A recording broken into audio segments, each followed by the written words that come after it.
Purihin ng Panginoon at tayo ay magpatuloy sa pagsamba sa Panginoon sa pamamagitan ng pakikinig ng salita ng Lord na dadalhin sa atin ni Pastor Paulo.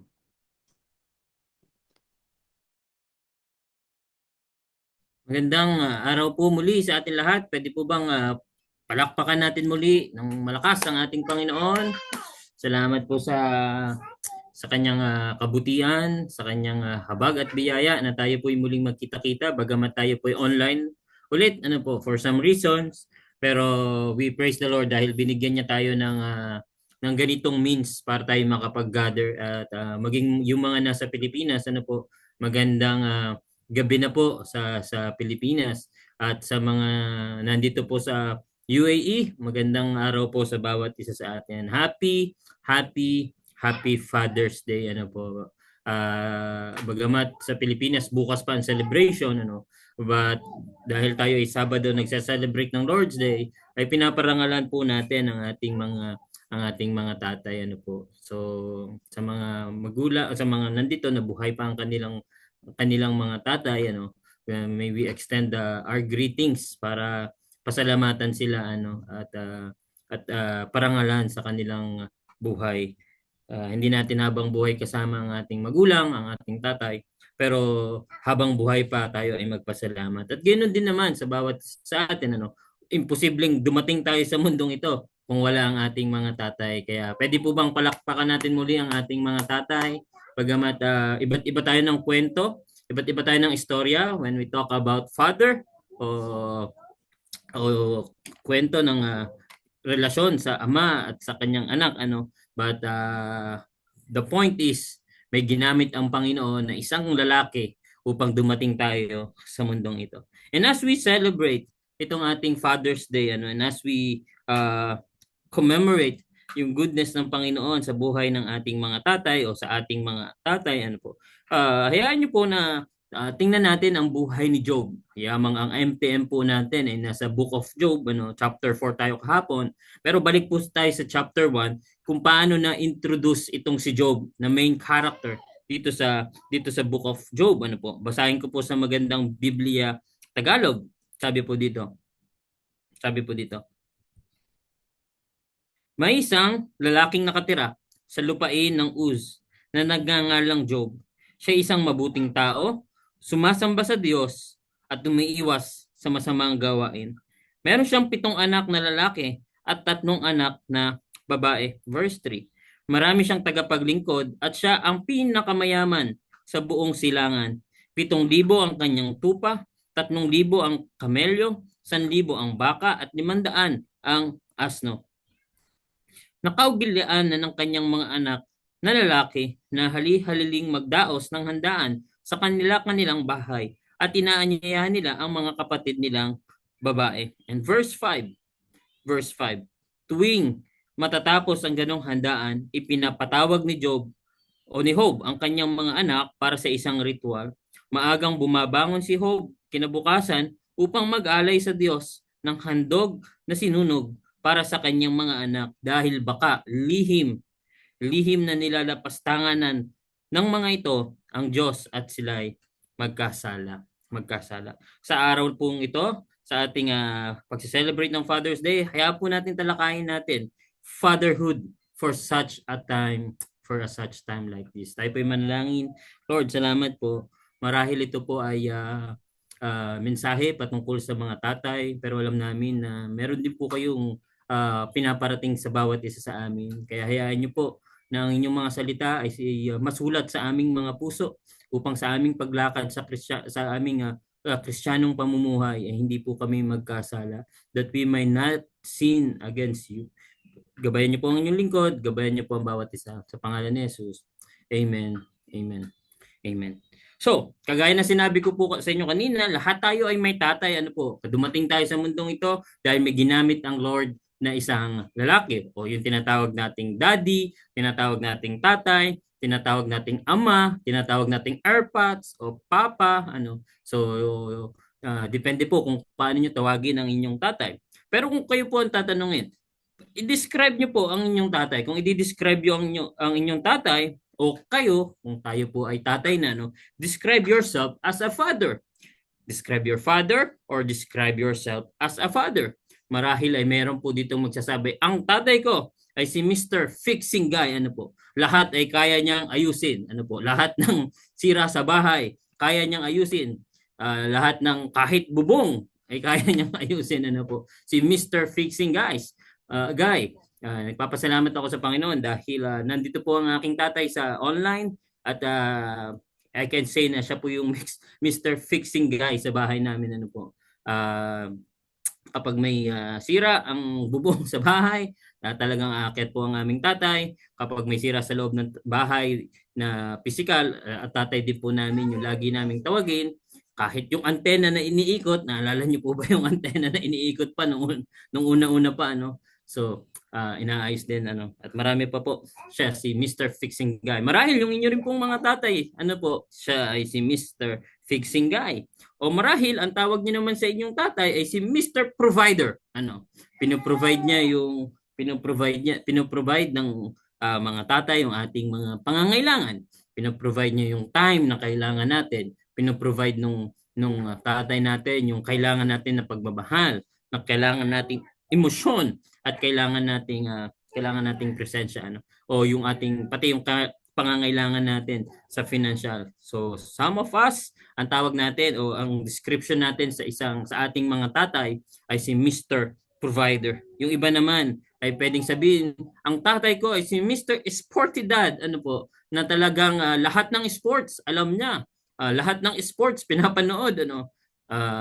At lahat ng ikinikwento ay patungkol sa sports, ano, yung volleyball man niya, basketball, or tennis, bicycle, ano po, yung Mr. Sporty Dad.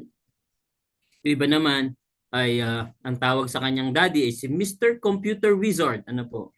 Parang napakahusay pagdating po sa computer, ano po. Laging nakatutok sa computer. O marahil ang trabaho niya ay nasa computer. So, Mr. Computer Wizard. And lastly, ang iba naman sa atin, ang tawag natin sa ating mga father o sa ating mga tata ay si Mr. Happy Dude, ano. Parang siya yung nagpapasaya sa tahanan, ano, parang madaming joke pag nandiyan si tatay, nandiyan si daddy, parang buhay na buhay yung environment kapag nandiyan yung tatay, ano po. So marami pa diyan, ano, marami pang pwedeng maging term diyan. Yung iba bookworm, Mr. Bookworm, ano, marami pa. Pero tayo mga tatay, sabi nga po ng iba, tayo yung haligi ng ating tahanan, ano po. Tayo yung pundasyon ng ating mga tahanan. Ito pong mga nasa harapan nyo, tama yan. Fixing, provider, sporty, computer wizard, o happy dude, lahat tama yan. Pero huwag natin kalimutan na tayong mga lalaki ay tinawag at inatasan ng Panginoon upang pangunahan ang ating pamilya, to lead our family and to love our family. Ano po? Ito yung pinaka responsibilidad na inatas sa atin ng ating Panginoon, to lead our family to Christ and to love them as Christ loved the church. Again, to lead our family to Christ and to love them as Christ loved the church. So, kung babalikan natin itong buhay ni Job, ano, yung unang introduction o kung paano inintroduce ng Book of Job si Job, sabi ng binasa natin kanina, may isang lalaking nakatira sa lupain ng Uz. So, kung titingnan natin sa English Standard Version, ang pagkakasulat diyan, there was a man. Balikan pa natin sa original language, sa Hebrew, ang pagkakasulat po diyan, a man there was. So ang subject ay naka-point kay Job. Inintroduce si Job as a man. Ano po? As a man. At take note mga kapatid, ano po? Itong si Job ay hindi po to gawang isip lamang. Ito po hindi to basta kwento lamang. Si Job po ay totoong tao. Itong MTM natin, ito yung Bible reading natin, totoo itong tao na babanggit na ating binabasa. In fact, binanggit ito ni James, ni Apostle James, chapter 5 verse 11. Sabi niya, behold, we consider those blessed who remain steadfast. You have heard of the steadfastness of Job.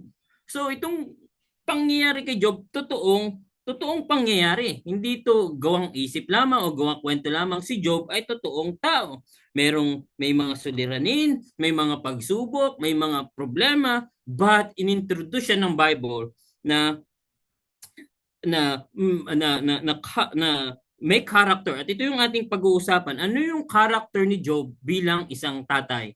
Ano yung character ni Job bilang isang ama? So, bigyang pansin natin yung tatlong bagay na character ni Job bilang isang tatay. Una, he is a man of integrity. Si Job sa Biblia ay inintroduce as a man of integrity. Job prizes personal integrity. Binigang halaga at binibigyang pansin ni Job yung integridad, yung kanyang personal na integridad. Pansinin niyo po sa verse 1 hanggang 2 na ating binabasa. There was a man in the land of Uz whose name was Job, and that man was blameless and upright.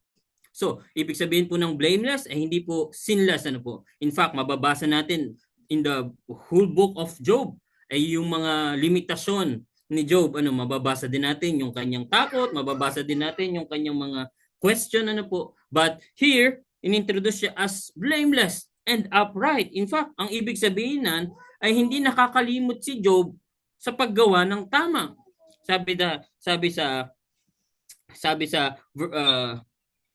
verse 5 ng ating binasa, thus Job did continually, lagi niyang ginagawa yung pagiging mabuti, lagi niyang ginagawa yung dapat niyang gawin, lagi niyang ginagawa yung tama sa paningin ng ating Panginoon. Kaya yun yung ibig sabihin ng blameless. At kung babalik tayo sa chapter 1 and 2 na ating binasa kanina, bago inintroduce si Job na mayamang tao, bago inintroduce si Job na maraming anak, bago inintroduce si Job na maraming ari-arian, ang unang pinakilala sa kanya ay sa Diyos na siya isang tao na maka-Diyos. He was a godly person.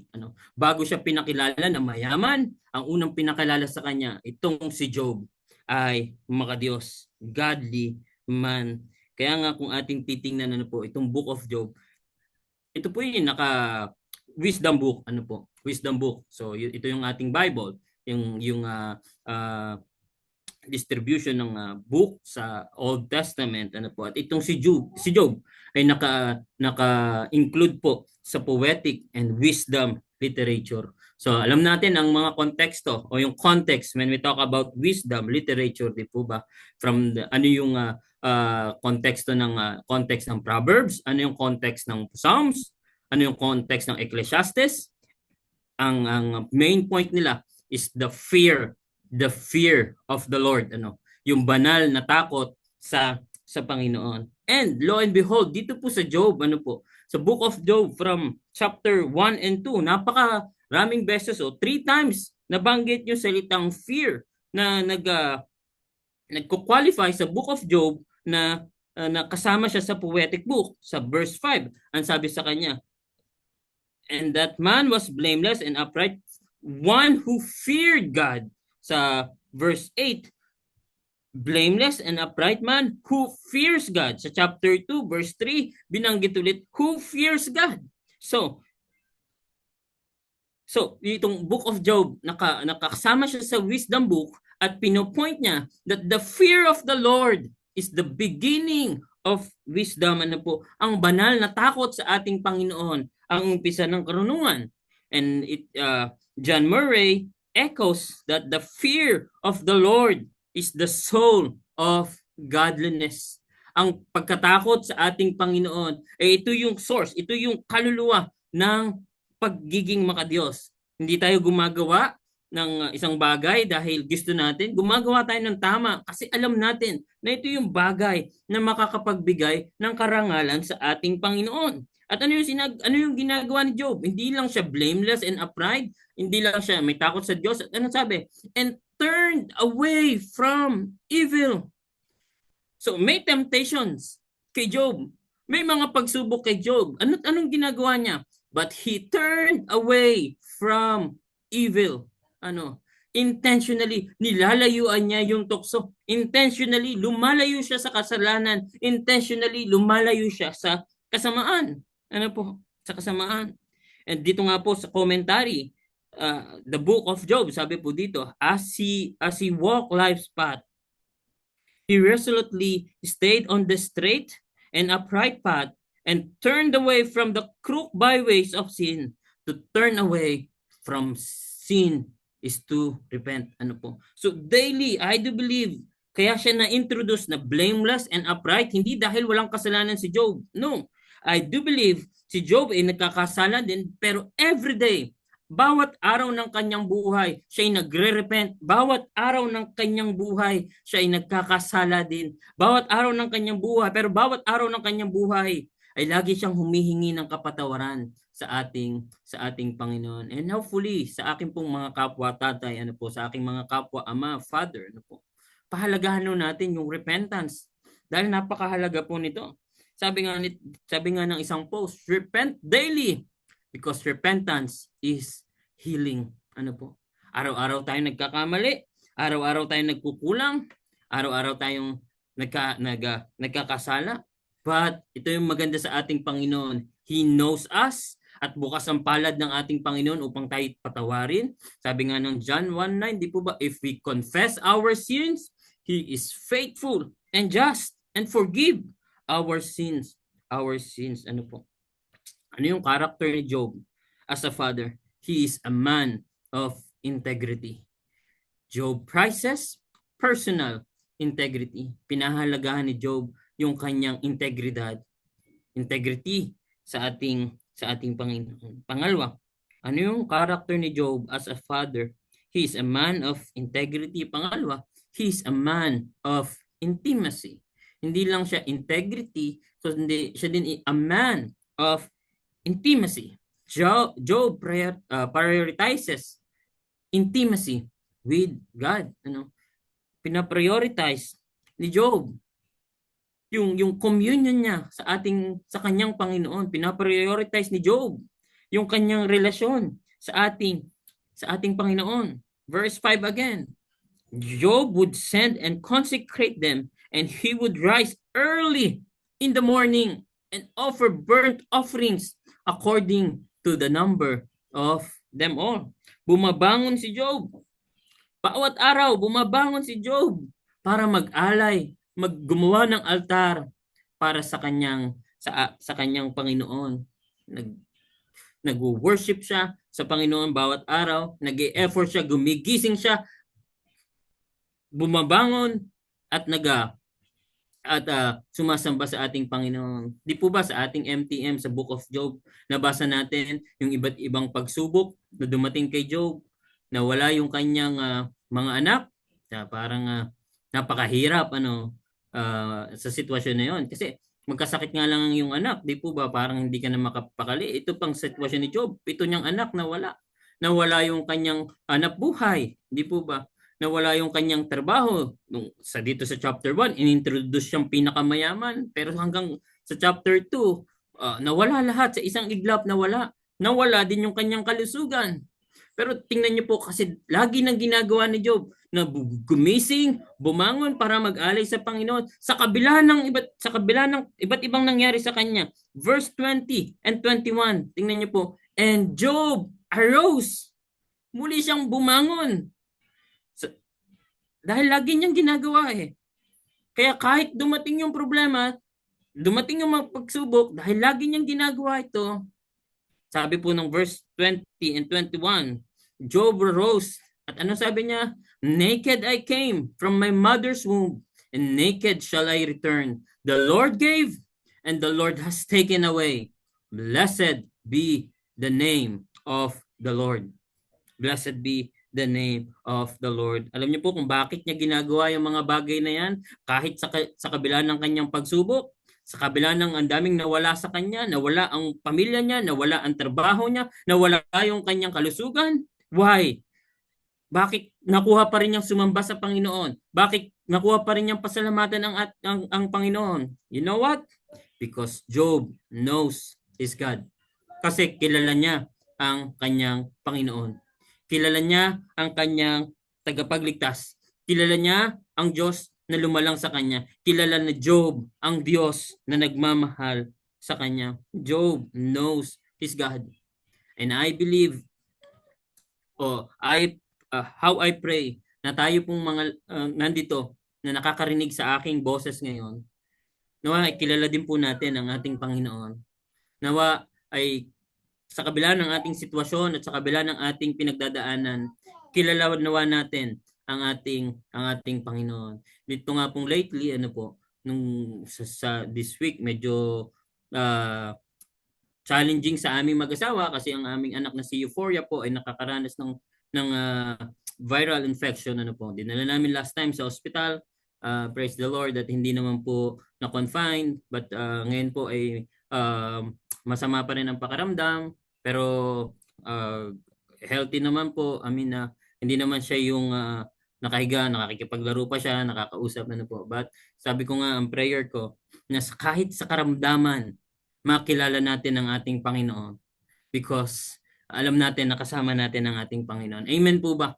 Kagaya na sinabi ni Job sa chapter 2, sa kabila ng sabi nung kanyang asawa, sumpain mo na ang Diyos mo, kalimutan mo na ang Diyos mo, kita mo na ba yung nangyayari sa'yo? Pero sabi po sa chapter 2, hindi nagsalita laban sa Diyos si Job. Hindi pa rin siya nagkasala. Why?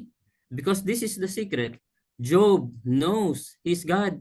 Kilala niya ang kanyang Diyos. Kaya nga, kung titingnan natin, he speaks rightly about God. Kung kilala natin ang ating Diyos, kung kilala natin ang ating tagapagligtas, kung kilala natin ang ating Panginoon, we can speak rightly about God sa kabila ng ating sitwasyon. Hindi yung susumpain natin, hindi yung tatanungin natin ang ating Diyos kung bakit ganito nangyayari sa aking buhay. Hindi natin tatanungin ang ating Panginoon, bakit tayo pa, naglilingkod naman tayo? Bakit sa atin nangyayari? No. Dahil kilala natin ang ating Panginoon, we can speak rightly about God. Dahil because Job knows his God, he sacrifices reverently before God. Nag-aalay siya, nagsasakripisyo siya ng may paggalang sa ating Panginoon, may paggalang sa kanyang Diyos. And lastly, Job savors his relationship with God daily. Dahil kilala ni Job ang kanyang Panginoon, he speaks rightly about God, he sacrifices reverently before God, and Job savors. Talagang ninamnam ni Job yung relasyon niya sa kanyang Panginoon. Mga tatay, how's your communion with God? How's your devotion sa ating Panginoon? Ian Hamilton once said, fellowship with God is held out to us as the consummating fruit of the gospel. Our Lord Jesus defined eternal life as knowing the only true God and Jesus Christ whom He had sent. Whom He had sent. So, yung ating fellowship sa ating Panginoon is one way to know God, to know Jesus Christ, His life and His death and His resurrection. Kilalanin po natin ang ating Panginoon. In fact, sabi sa John 17 verse 3, and this is eternal life, that they know you, the only true God, and Jesus Christ, whom you have sent. Ano po ang ating sitwasyon ngayon, mga minamahal kong mga kapatid sa Panginoon? May we know God. At palagahan po natin yung intimacy with God, yung ating communion sa ating Panginoon, yung ating fellowship sa ating Panginoon, yung ating devotion sa ating Panginoon. As Job prioritizes intimacy with God. Ano yung godly character ni Job dito? He is a man of integrity. He is a man of intimacy. At pangatlo po at panghuli, he is a man of influence. Hindi lang integrity, hindi lang po intimacy, but Job, a man of influence. Job pays attention to what his children really need. binigyang pansin ni Job yung pinakamahalaga na kailangan ng kanyang mga anak. Again, inintroduce si Job dito na napakayamang tao. But dito po sa ating binasa kanina, ano po, makikita po natin kung ano yung ginagawa ni Job para sa kanyang mga anak. Sabi nga ng isang quotation, a father has the potential to be powerful force, influence in the life of a child. What we say or what we do can leave an indelible impact in the lives of our children. We are all familiar with the saying, like father, like son, like son. So malaki po ang ginagawa nating role sa ating mga anak, ano po, kung paano tayo magsalita, kung paano tayo kumilos, kung paano natin pakitunguhan ang ating asawa, ang ating mga manugang, ang ating mga biyanan, ay malaki pong influence. Malaking influence sa ating mga anak of if I may say, tayo yung television na nakikita ng ating mga anak kung paano ang bukas o kung paano ang buhay sa mga darating na panahon. Hindi ko po alam kung narinig niyo na yung isang kwento ng isang kwento ng isang ilustrasyon, ano. Minsan yung tatay ay kailangan pong umalis for some meeting, ano po. Kaya yung isa niyang anak na lalaki, sabi niya, siya ang uupo dito sa upuan ng kanyang tatay. Nagalit po yung kanyang kapatid na babae. Sabi niya, sige, kung ikaw yung leader ng tahanan ngayon o kung ikaw yung tatay sa tahanan ngayon, sagutin mo nga, 8 times 5. Alam niyo po, ang sabi nung batang lalaki, sabi niya, nag-cross leg po habang nakaupo. Ang sabi niya, nung tinanong siya ng kapatid niya ng 8 times 5, ang sabi po nung batang lalaki, hindi ko alam, tanungin mo na lang ang nanay mo. Parang yung po, ganun po lagi yung sagot ng tatay, ano po, kaya na-adapt, tiningnan, ginaya nung kanyang ng kanyang anak na lalaki. Mga kapatid, mga kapwa ko tatay, mga kapwa ko ama, tayo ay may role na ginagampanan, and what we do ay pwedeng i-adapt ng ating mga anak. Sabi nga ni the great Charles Spurgeon, train up a child in the way he should go, but be sure you go that way yourself.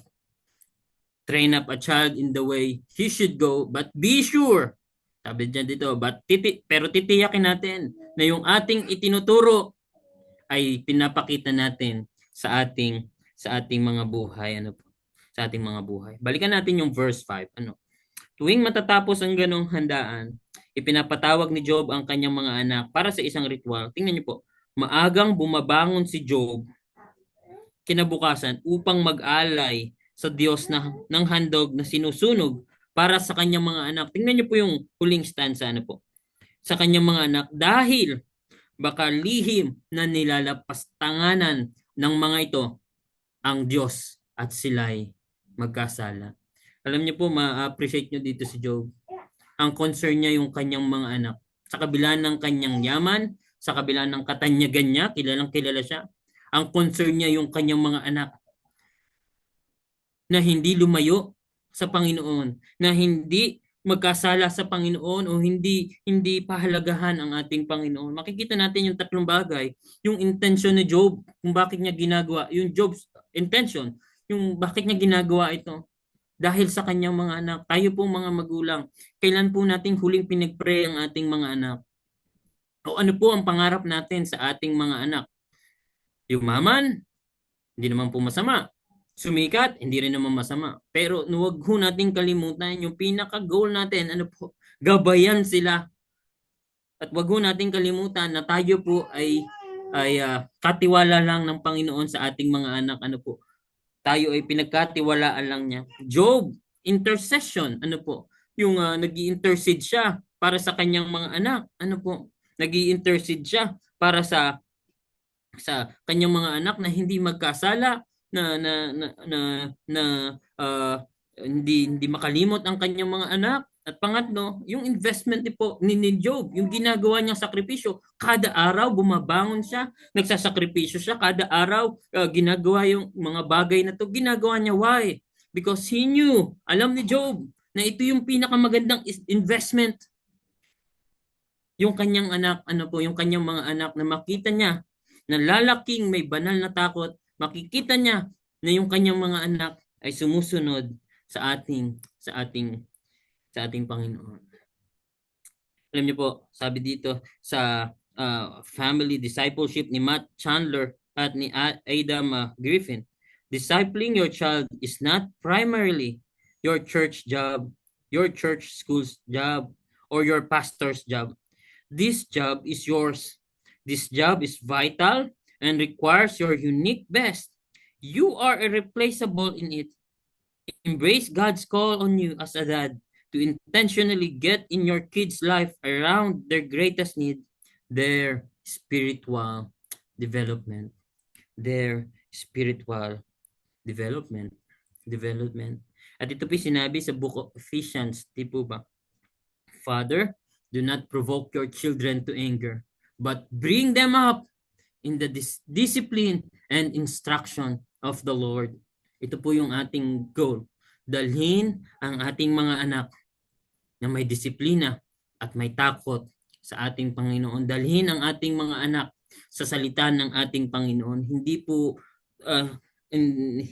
hindi task o hindi primary task ng church yan. Though mahalaga ang discipleship sa loob ng simbahan, hindi rin naman task ng eskwelahan yon. Ano po? Task nating mga magulang. Ang dalhin natin ang ating mga anak sa ating Panginoon, sa kanyang salita, sa kanyang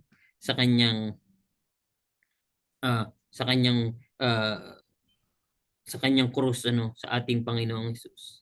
And again, the godly character of Job as a father. He was a man of integrity. He was a man of intimacy. And he was a man of influence. Kaya po sa lahat po ng mga tatay, salute to all fathers out there. Our hope is in Christ. Is in Christ. Kung kami po, ako po, lumaki ako sa maliit na bahay na maraming kapatid, At kaya kong sabihin na nakita ko ang limitasyon ng aking tatay, nakita ko rin yung kahinaan niya, At kung tatanungin niyo po ang aking asawa, masasabi din ng aking asawa yung aking mga weaknesses, yung aking mga kahinaan. And ang aming pag-asa ay nasa aming Panginoong Hesus. Kami po ay under sanctification pa rin ng ating Panginoon, kaming mga tatay, Bagamat kami yung pundasyon, kami yung haligi, pero kami po ay under sanctification pa rin ng ating Panginoon. Binabago araw-araw. Ang aming task ay mag-repent araw-araw at laging ipanalangin ang aming pamilya. Ito na po ako magtatapos sa sinabi ni David Tripp. In every moment when you are parenting as a dad, remember that you are being parented. In every moment when you are called to give grace, remember that you are being given grace. In every moment when you are protecting and rescuing your children, know that you are being protected and rescued.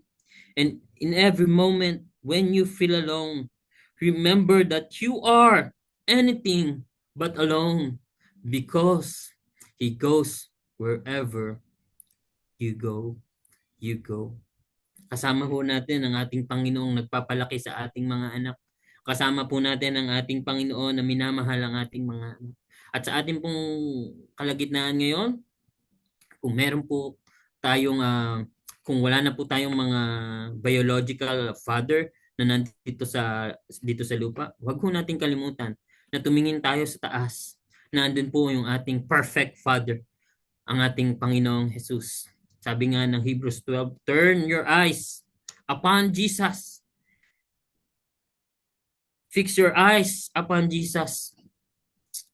Dahil si Jesus po ang ating tanging pag-asa sa mundong ito. And again, salute to all fathers out there. Our hope is in Christ. Tayo po ay manalangin. Lord, maraming salamat po sa time na to.